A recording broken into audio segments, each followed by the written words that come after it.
It was supposed to be a big anniversary, but only one side is celebrating. I'm Alex Jensen for Korea Now, as we're one day away from the one-year mark since the first summit between South Korean President Moon Jae-in and North Korean Chairman Kim Jong-un. Unfortunately, it looks like the North isn't taking part in the anniversary celebration at the border this weekend, an event prepared by the South. Seoul said it notified Pyongyang of the plan on Monday through an inter-Korean liaison office that was set up as a result of last year's flurry of positive diplomacy, but which has suffered as North Korea has skipped a weekly meeting of the co-chiefs of the office for 2 straight months. And that lull in cooperation is emblematic of the situation generally. We are still waiting for the realization of several of the promises secured by President Moon across his 3 summits with Chairman Kim last year, whether that be steps towards denuclearization, full-fledged inter-Korean cooperation, a Korean War peace declaration, or Kim's personal visit to Seoul.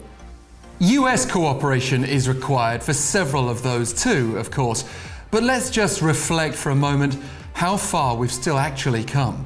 In hindsight, perhaps we forget how significant that first summit felt back on April 27, 2018. Recall those iconic moments. President Moon stepping briefly into North Korean territory at the invitation of Chairman Kim before both walked together to the south side. It was not only the first of 3 inter-Korean summits last year, but also the first in over a decade. It helped pave the way for a first ever US-North Korea summit, and the second Moon-Kim meeting at the border revived Trump-Kim talks just when they were about to fall apart.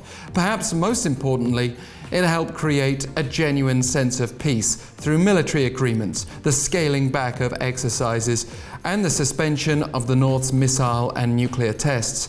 So it's only right that tomorrow around 500 guests, including foreign diplomats, politicians, and officials from the United Nations Command, are set to attend the anniversary event at the border village of Panmunjom. But there's also a danger of last year's memories fading, as we have another image in the far more recent past, that of Chairman Kim meeting Russian President Vladimir Putin just 2 days before that inter-Korean summit anniversary. The Kim-Putin summit was the first meeting between North Korean and Russian leaders in 8 years and could be seen as Chairman Kim expanding his diplomacy. But the fact this is Russia we're talking about adds so much more intrigue.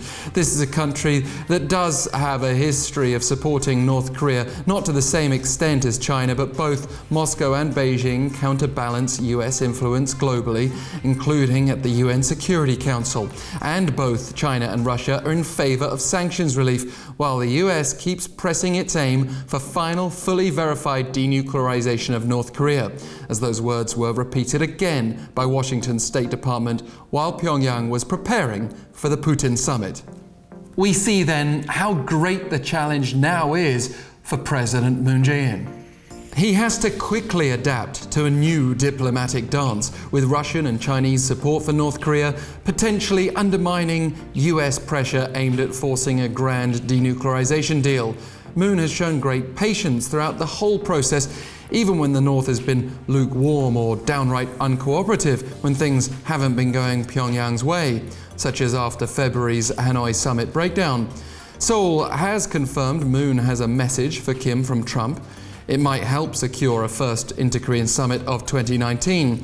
But the South Korean leader now needs to keep considering his strategy while observing shifting sands, as we witness the intensification of an almost Cold War dynamic between the US on one side and China and Russia on the other.